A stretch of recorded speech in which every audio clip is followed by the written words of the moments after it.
शायद किसी मूर्ख कवि ने रहा होगा जो ये कवित्व लिखा होगा, क्योंकि इतने शास्त्र और पुराणों का अध्ययन किया, इतने शास्त्र पुराणों को पढ़ा, पर आज तक कहीं किसी में यह नहीं लिखा कि किसी ब्राह्मण को भिक्षा मांगने का अधिकार है, ब्राह्मण को दान लेने का, दान देने का अधिकार है, पर ब्राह्मण को भीख मांगने का अधिकार बिल्कुल नहीं। और उस सुदामा जी क्या करते थे कि जब बड़े बड़े सेठिया लोग अपने खेती में अन्न काट कर ले आते थे, तब सुदामा जी वहां जाकर के सीला बिना करते, सीला बिन करके लाते, उसी को कूट करके वो निकालते, उसी के चपाती बनाकर भोग बनाते। पर कभी उन्होंने भीख नहीं मांगा।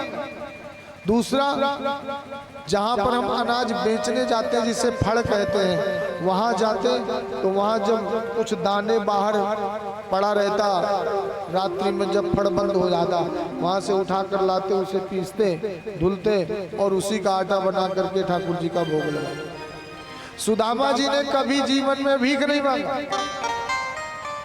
अच्छा, एक बात बताइए, जिसके घर की पत्नी इतनी महान है, भला वो व्यक्ति कभी भिखमंगा हो सकता है?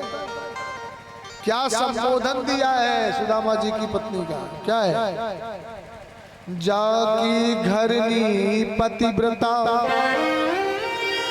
बहुत ध्यान दीजिए, जाकी घरनी पतिव्रता, गहे वेद की रीत, सुबुद्धि सुशील सुलज्जयति, पति सेवा सोप्री।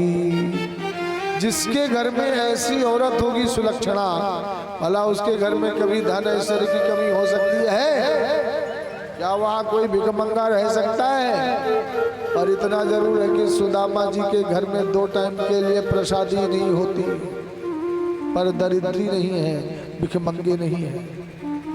एक बार सुदामा जी के नगर में कुछ संतों का आगमन हुआ, तो लोगों, नगर के लोगों से सुदामा ने कहा, भैया ये कुटिया किसकी है? लोगों के मुंह से निकल गया, ये सुदामा जी की कुटिया है। संतों ने कहा, क्या ये वही सुदामा है जो गोविंद के प्रिय मित्र रहा करते थे, अभिन्न मित्र? लोगों ने कहा, हाँ महाराज, ये वही सुदामा जी। सुशीला जो सुदामा जी की पत्नी है, वो कान लगाकर सुन रही थी, और जैसे सुशीला ने सुना कि कृष्ण के मित्र हैं, तो सुशीला के नेत्रों से सज्जनों अश्रु झर पड़े। आज सुदामा घर को आए, सुशीला ने कहा, स्वामी आज मैं आपसे एक बात पूछूं?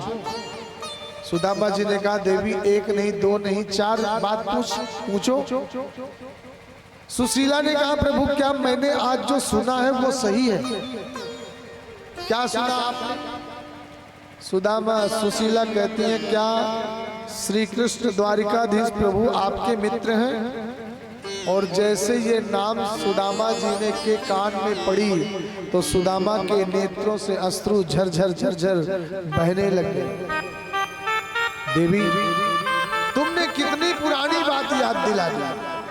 वो कृष्ण, वो द्वारिकाधीश मेरा सखा नहीं है, मेरा मित्र नहीं है, तो अरे वो तो मेरा लंगोटिया यार है यार। हम दोनों एक विद्यालय में पढ़े, एक थाली में खाए, एक साथ सोए, और इतना बड़ा कृपालु, इतना बड़ा दयालु मैंने आज तक नहीं देखा। इतना बड़ा कृपालु है मेरा गोविंद कि जब गुरुकुल में पढ़ रहे थे तो वह समय मार मुझे पड़नी थी तो मार स्वयं खा लेता था। आज तूने कितनी पुरानी याद दिला दी।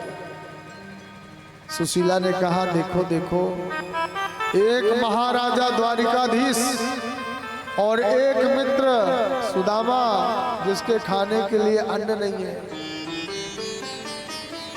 पर सुशीला सोचती कि यदि मैं कहूंगी कि जाओ कुछ एक बार उनके पास जाओ, कुछ लेकर के आओ, तो मेरा पति ऐसा बीतरागी महापुरुष है कि जीवन में कभी नहीं जाएगा, तो क्या करूं?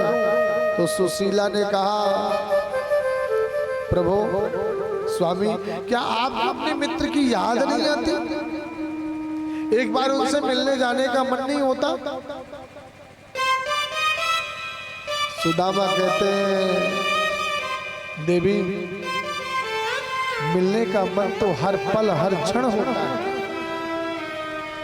पर क्या करें, ये गृहस्थी ऐसा जीवन है, ऐसा भ्रमजाल है कि जब से मेरा ब्याह हुआ तब से मैं कहीं जाने की सोचा ही नहीं, बाल गोपालों में ही लगा रहा। और देवी 4 स्थान ऐसे होते हैं कि जहाँ खाली हाथ नहीं जाना चाहिए। मेरे पास कुछ है नहीं, मैं जाऊं कैसे? कौन कौन सा स्थान?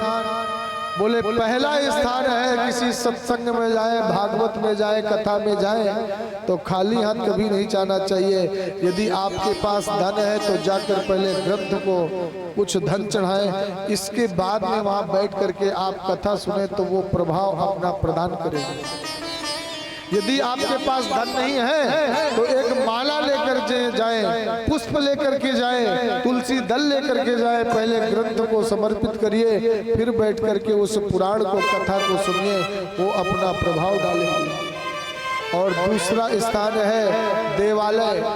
किसी देवालय में जाएं तो यदि धन है तो वहां कुछ दक्षिणा चढ़ाएं, यदि नहीं है तो एक लोटा जल लेकर के घर से जाइए और प्रभु को जल समर्पित करिए, तब अपनी प्रार्थना सुनाइए, प्रभु मेरी इस काम की पूर्ति हो, इस कार्य की सिद्धि करें। और तीसरा स्थान है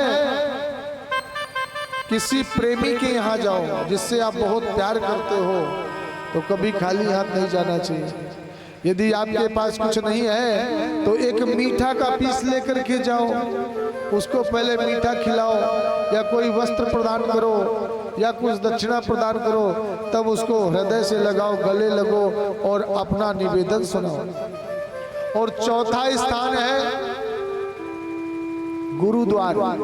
गुरु के घर कभी भी गुरु से मिलने जाए, खाली हाथ नहीं जाना चाहिए। यदि आपके पास धन है तो जाकर धन, फल फूल, मीठा इत्यादि से जाएं, कुछ दक्षिणा चढ़ाएं। यदि नहीं है तो कटोरी में थोड़ा सा चंदन लेकर के जाएं, पहले गुरुदेव के माथे में लगाएं और फिर प्रणाम करके उनसे निवेदन सुनाएं। पर देवी मेरे घर कुछ भी नहीं है, मैं अपने मित्र के यहाँ क्या लेकर के जाऊँ? सुशीला कहते हैं सरकार आप चिंता मत करो, आप जाइए, मैं आपके जाने की व्यवस्था करती हूँ। सुदामा जी तो चले गए संध्या बंदन करने। इधर से शीला सोच रही है कि मैं करूं तो करूं क्या। सज्जनों, सुशीला आज अपने जीवन में पहली बार 4 घरों में मांगने के लिए पहली बार गई। यदि सुशीला चाहती तो एक बार इशारा करती तो चावल की लाइन लग जाती, परंतु सुशीला पहली बार 4 घरों में गई और कितना चावल मांगा? केवल 1 मुट्ठी। आज कोई भीख भी देता है तो 2 मुट्ठी देता है, पर सुशीला ने कितना मांगा? जितना इस मुट्ठी बांधने में जितना आ जाए। क्यों? क्योंकि सुशीला जानते हैं कि मेरा पति, यदि द्वारिकाधीश प्रभु कहेंगे कि सुदामा तुम कैसे हो, तो मेरा पति एक ही जवाब देगा कि हे गोविंद, इस संसार में मेरे से बड़ा सुखी और दूसरा हो नहीं सकता।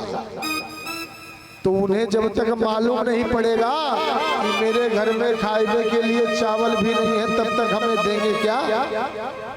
कैसे बताऊं?